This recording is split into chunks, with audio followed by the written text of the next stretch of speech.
Hey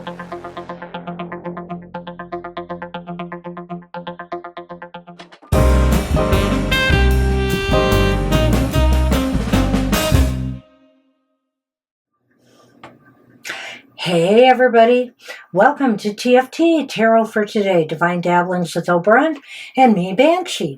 And it's me, Banshee, with a special unboxing video. I am today unboxing for you, well, something I've already been using, but we're going to take it from scratch and show you the Magical Hours Tarot. I've been using this this last week and for the week ahead for Cards for the Collective on our social media platforms. And I thought I'd give you a bird's eye look at this beautiful deck of cards. Talk about some of the intended uses the author had in mind for this deck, or the intended use, and just take a look at the old cards and what you get in this package. So it's really, really nicely done. It is written by Cecilia Lattari and illustrated by Fabiana Belmonte. And it is a U.S. Games Lo Scarabeo, I believe, deck. And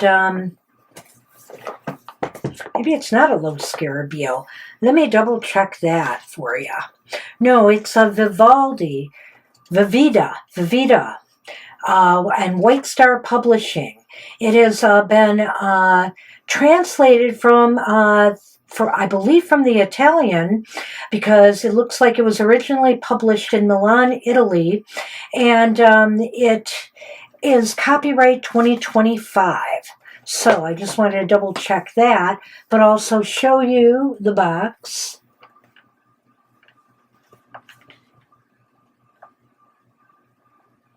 Okay, and on the back of the box, it does let you know, of course, this is a 78 card deck, and it's got a 128-page full-color illustrated guidebook. So this, on the back, it says it's a journey through time, space, and dreams in search of the hidden magic of nature. In nature, time is dynamic and ever-evolving. The light changes every hour, and with it the colors and subtle sensations that open our eyes to the magic of each moment. This unique deck follows the path of the sun and moon throughout the hours of the day and the night. By paying attention to these alchemical shifts, we discover the insights and messages available to us. Magical Hours Tarot.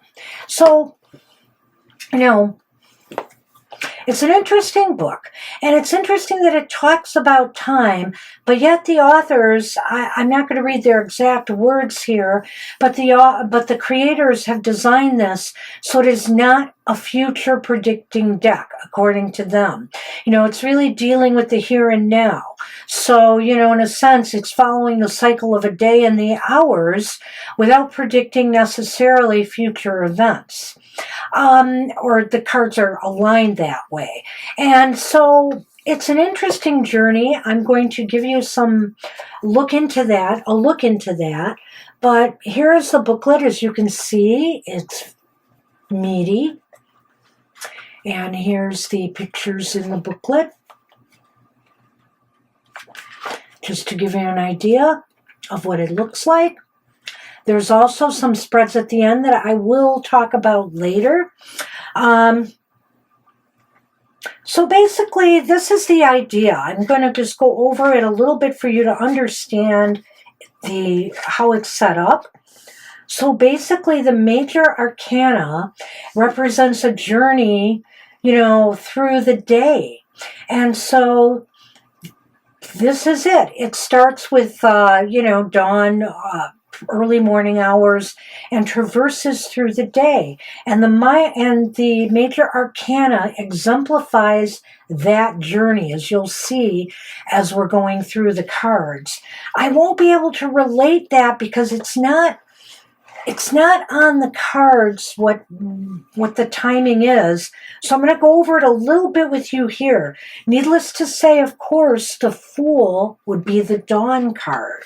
And then the Magician is early morning. The High Priestess is early morning.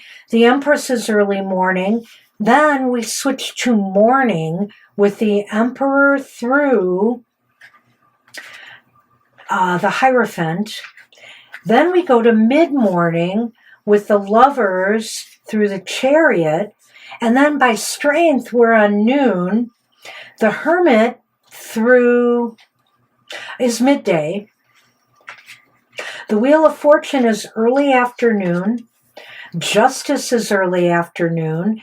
The Hanged Man is afternoon. Then you get to Death, and Death is twilight. Temperance is early evening. The Devil is evening. The Tower is night. The Star is deep night. The Moon is late night. The Sun is early dawn. The World Judgment is early dawn, and the World is dawn, which then, of course, leads us back around to the Fool, which is dawn. So I really love that idea. And you'll see the different tonal changes when I show you the cards. So let's talk about the minor arcana. And she has them set up a little differently than traditionally. The order starts with the wands, and the wands are all about dawn plants. They're just about, the whole suit is about dawn, and it's about the plants that blossom or bloom or are associated with the dawn. So that's the wand suit. The Pentacle suit is midday plants. So the entire Pentacle suit revolves around the plants of midday. And then from there we go to the cups, which the cups are twilight plants. And so everything related to twilight plants, the four is the cup suit. Finally, that leaves us to the sword suit, which rightfully so would be the nighttime plants, the night plants. So it's very interestingly set up and arranged. Do I think maybe they could have done things a little bit differently with the minor arcana? Yes, but I like this. I'm never questioning an author's thing. I actually think this is beautifully done and well thought out. So we will talk about this in more detail a little bit later. I have a thought, at least one thought, as to maybe a way you could use this deck out of the box. And speaking of box, there's a box within the box. So, I mean, if you want to take it out of the big box, and put it in a pouch, you have another box to keep it in. My personal druthers about this, I wish they didn't include the box within the box. I'm not a happy camper about that. But they did it. And there's a number of decks that I've received in recent times from different publishers who are doing that the exact same way.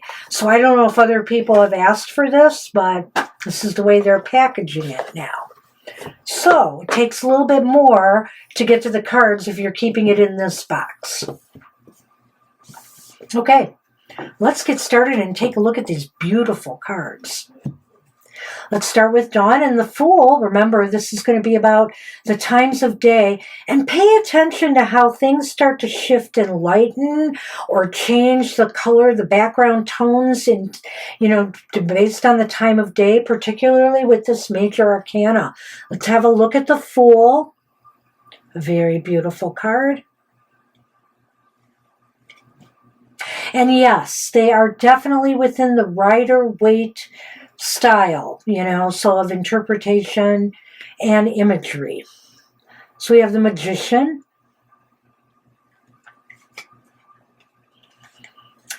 We have the High Priestess. No changes in names for any of the cards. They're all standard. I'll show you also the back of the cards at the end when we're done.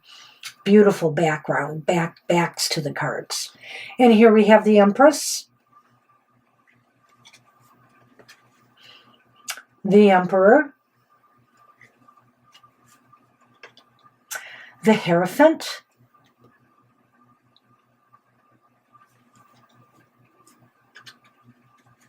the Lovers. That came up twice this week in our card for the collective. It's a beautiful card. Notice the tree between them, but it is behind them. So in other words, they have to reach out and meet in the middle in order to grow their relationship. I like the imagery here on the Lovers card. The Chariot,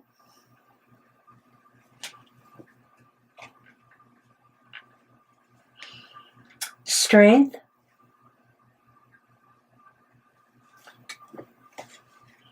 the Hermit.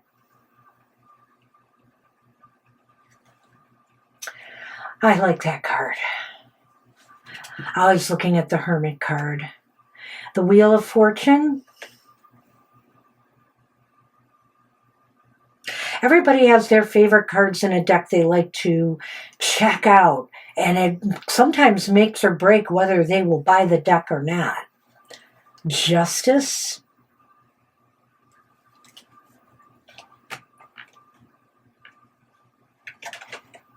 Now this is a hoot.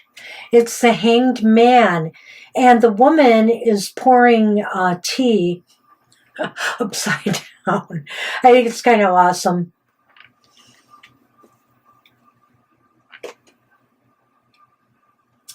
And then we have Death.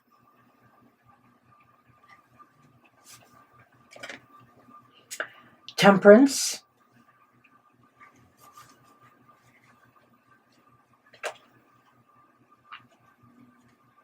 The Devil, enticing others with a little violin music there, I see.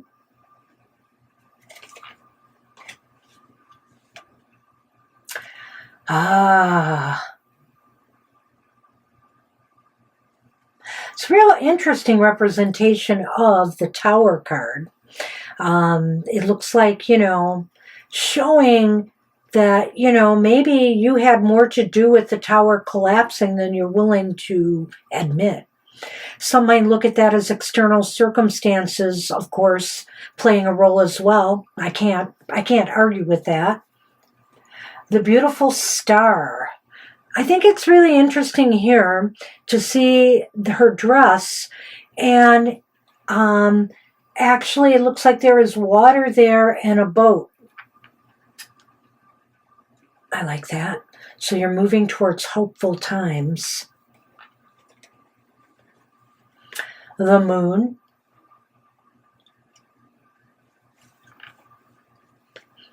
The Sun. I'm going to hold it back a little further because I get less glare. I probably should have done that to begin with. I like that image of the sun. Judgment.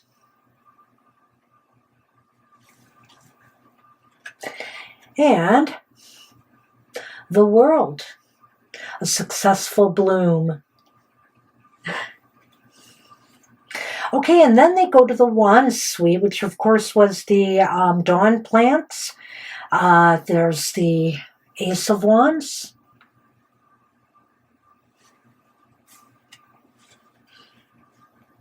The Two. It's interesting to me how ethereal that the wands look in the Two of Wands. It's almost like you have a strategy and a plan, but will it be realized? The Three of Wands kind of has that quality too.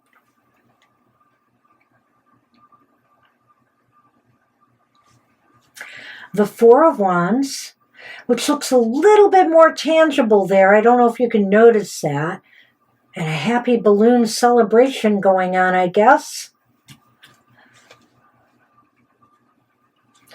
The Five of Wands. Everybody has their backs to each other in that card. That says a lot. The Six of Wands.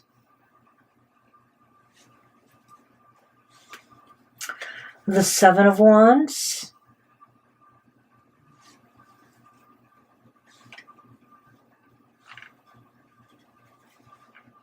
the Eight of Wands. An intriguing message here as well from the imagery. I don't know if she is receiving messages from the wands, you know, signals and things that are coming down, and she's open to receiving them, or vice versa. She's sending the signals. The Nine of Wands. And the 10.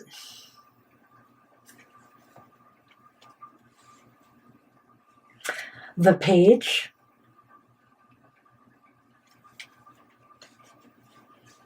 The Knight.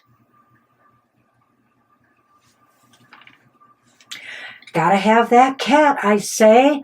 The Queen of Wands. And the King.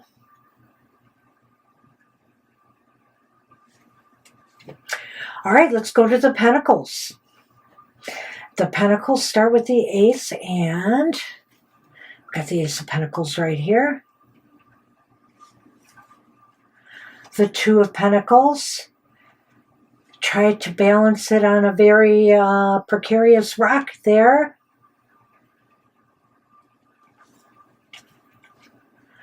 The Three of Pentacles, everybody working together. The Four.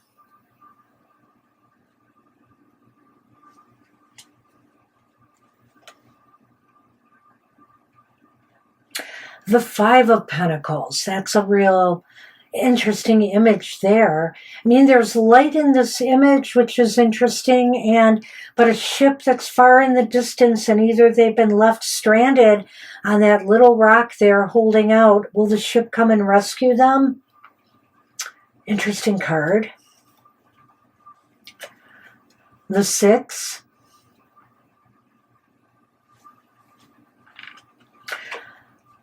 The Seven of Pentacles.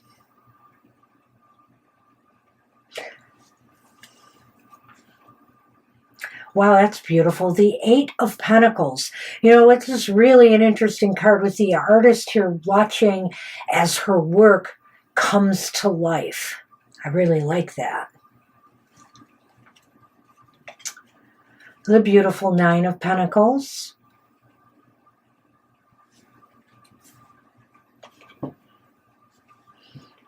The 10.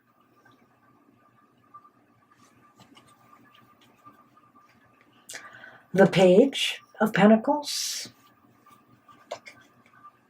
The Knight.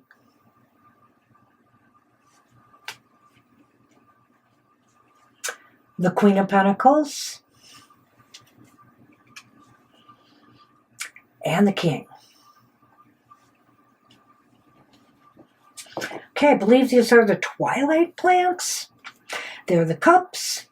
That was the daytime, the pentacles, twilight. So now we have the Ace of Cups. You can see how the sky is changing.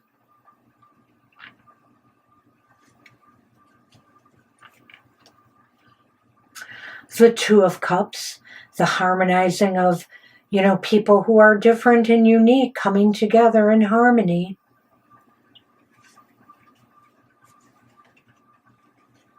The Three of Pentacles. I'm sorry, did I say Pentacles? They're cups. Two of Cups, Three of Cups. My goodness, Ace of Cups. Hello. I need more sleep. The Four of Cups.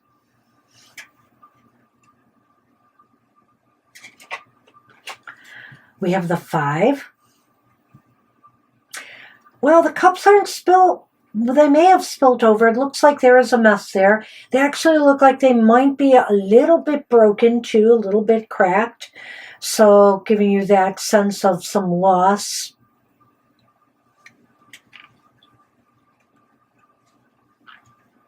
The Six of Cups. The flying cups of the Seven of Cups.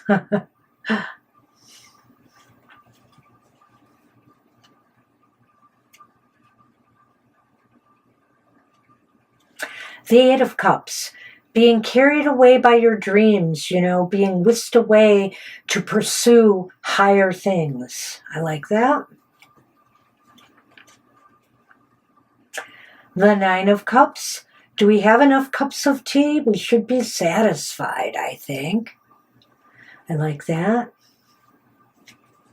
And finally, the Ten of Cups. Great joy and happiness in these cards. Yes, there is the faintest look of a rainbow up here in the corner. Don't know if you can see that, the multicolor there. The Ten of Cups. We have the Page. I really like that, the fact that they are half immersed in water and half here in the real world. The Knight of Cups.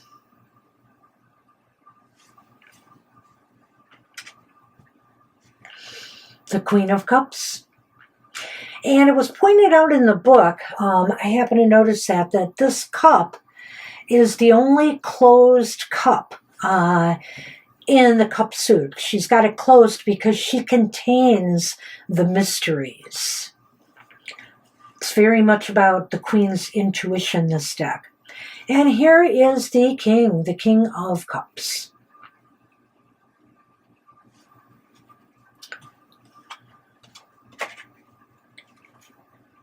We have the Page of Swords. This is now the Night Plants. Oh, I have these out of order, don't I? Grr.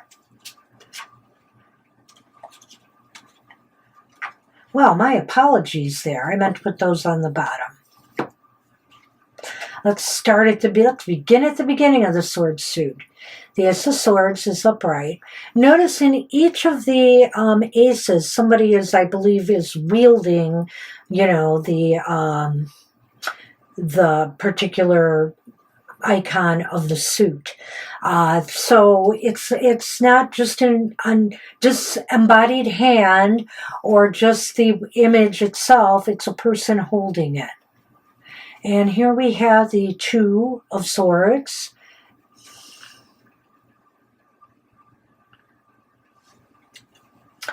The heartbreak of the Three of Swords.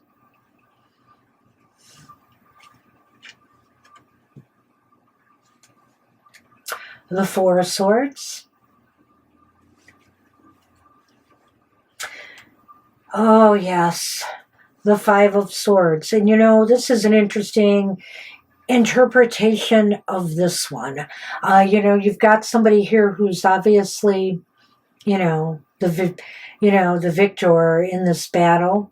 But you know what? Maybe you're the real victor because you know when to walk away from a no-win situation. And so that door is open for you to walk away. I like that. Five of Swords can be a very difficult card for some people. And in a paper boat on calm, tranquil waters, we have the Six of Swords.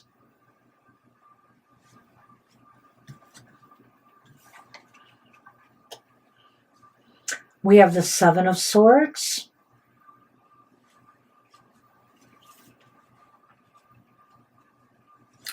Traditional imagery in a way, the Eight of Swords. Beautiful though. The Nine of Swords. Goodness sakes. Boy, I can barely see that in the background. There's a chandelier or something holding candles, a moon, but if you can see it here, there's a little demonic kind of thing whispering probably fears and anxieties and self-doubts into that sleeping person's head.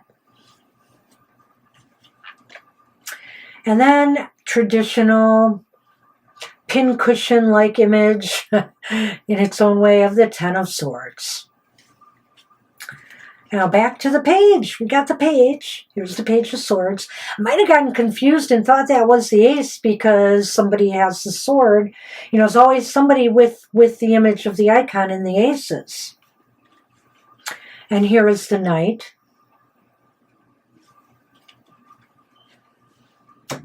beautiful, interesting image of the Queen of Swords.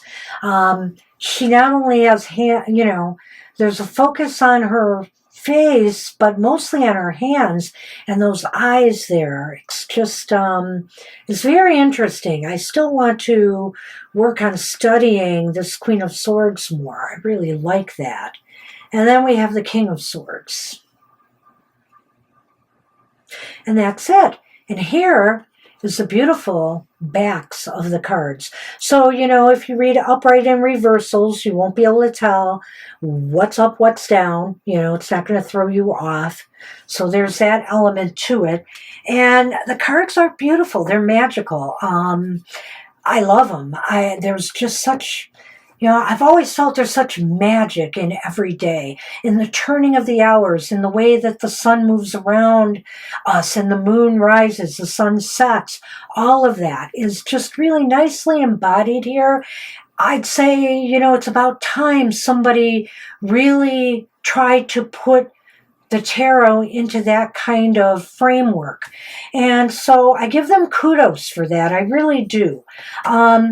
You know me, though. I'm somebody who does like to interpret potentially the future with cards, so I will use them that way. But let me give you some idea of what the book has for you here. And aside from it telling you, that it is the name of the card and that it's what it equates to, like the devil, for example, is evening.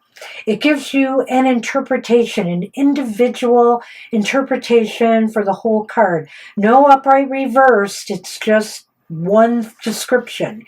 And for the major arcana, she gives time. Like, for example, for the devil equates to 9 o'clock p.m. Now, I didn't bring that out when I did my cards for the collective, just gave the evening aspect of it, but that may play a role for you, in the future. And at 9 o'clock p.m., they have, for example, for the devil, some journaling activities or things that you could do. So at 9 o'clock, it says, what habit would you like to change? Start doing that today. It can even be a small thing that will slowly lead you to bigger change. So they give you advice on things to do. Now, when you get to the minor arcana, they do not have anything there, just interpretation, okay? And, of course, whether it's a dawn plant, an evening plant, or, a night plant, twilight plant, etc. So I wish they could have added something for each of the minors. I will say that. Would have loved to have seen that. But you know what? I think this is worthy. I think it's easy for even novices to use because it ties in quite well to the Rider-Waite, and also it doesn't deviate much in its interpretations. But I always like to give one example of a card, and let's go with the Devil card. And let's see what they say about the Devil card. Now, I've already told you about the working they said to do. Let's see what it says here. The devil charms, attracts, and seduces. He is everything we like, but can be dangerous if you let him dominate us. Have we learned the lessons of temperance or the right balance? The devil here tests us, making us face our limits and fears as well. What scares you, and how does that limit your freedom? How can you live freely? A deeply creative and visceral card, it pushes us to seek an honest answer to this question, sweeping away the excuses we may use as a hiding place. This is a card of necessary freedom, to be conquered in order to defeat what we fear. The plant is a tuberose, which blooms at night and smells enchanting. In the past, it was thought to be capable of inducing sin because of its intense aphrodisiac scent.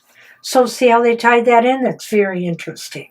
So let's look at the readings that the authors have put together here. Because remember, they don't want to do anything that is kind of predictive of the future. So they talk about the various ways to, shuffle, use your deck before reading the cards, how to prepare things, etc., how to formulate a question, and all of that stuff you kind of would expect to see. It's not very lengthy, very simple. The spreads, you can do a card a day, of of course. You can do a 3-card spread, but of course, they did not go with past, present, and future here. They went with the current situation, the obstacle that you face, and the development. What next step should you take?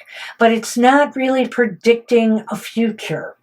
Then they have a 5-card spread called From Sunrise to Sunset. And that one is Morning Star, dawn, midday, twilight, and deep night. Now, I could see you almost using that to, for a card for those times of the day, to see what mood comes up during those hours of the day, what surfaces. But here they have different positions. The Morning Star, for example, is inspirations and visions. I'm not going to read them all, but midday is where does the heart of the matter lie? So, you can play with this a bit. And I can also see a way, for example, to use this deck to try to figure out what time of day might be best for you to carry out a particular activity, maybe do a ritual working, or just to do something, maybe to send out that resume that you want to send to somebody. Is there a particular fortuitous time that would work for you? What would work best, and maybe do that and use the cards that way, or use them as you see fit. Hey, an author gives suggestions and a creator, but it is up to you how you're going to use them and combine it with your intuitive reading or just do basic tarot reading. We all use our intuition or creative mind to come up with readings for ourselves and others. So I think you would very much enjoy this deck. I highly recommend it, and I love it. So, and I hope you will too if you do check it out. So that's all I have for everybody. Hey, take care. I hope you've enjoyed this little walkthrough and a little bit of review, and I will see you soon. Bye-bye.